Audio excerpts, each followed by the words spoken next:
Let's talk about tomatoes. Tomatoes seem to be one of the only things I can successfully grow, so I feel like I can give a little advice on these, and not all of it has to do with me.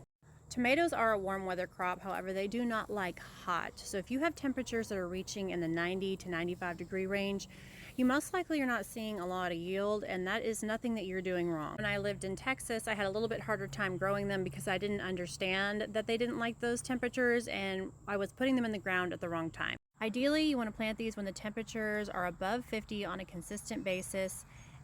Depending on your zone, your growing season is going to vary. For me, again, I live in zone 7, so I pretty much have a growing time of May until around October.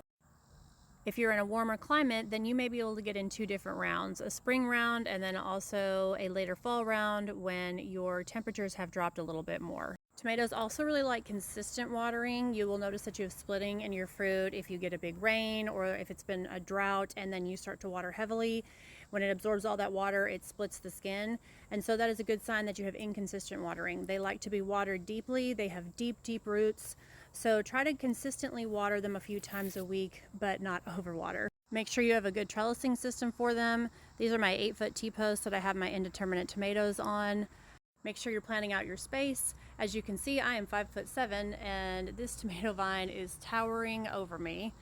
So these are indeterminate. Indeterminate means they will grow an indeterminate amount. So they're like a vine.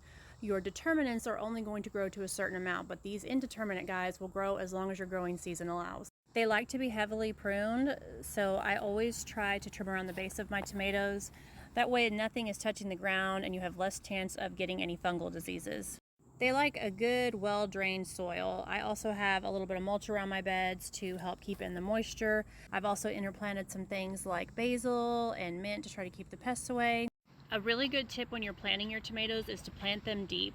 There are little hairs all over the stem of a tomato that will turn into roots, so the deeper you plant that in the beginning, the better the root system will be, and that really has helped to give me better yields with my tomatoes over the years. For me, the biggest things that always attack my tomatoes are blight and the tomato hornworm. These poor plants have been just engulfed with blight. I do have a little bit of new growth, but I'm mostly just going to harvest what we have here and then probably pull them after that. These 2 rows are still doing pretty good. I have a lot of healthy stems, so I'm just going to keep spraying. So that's just a really quick overview on how I've been successful with tomatoes. If you have any specific questions, drop them in the comments below, but hopefully that'll help you get your plant started and have a successful yield this year.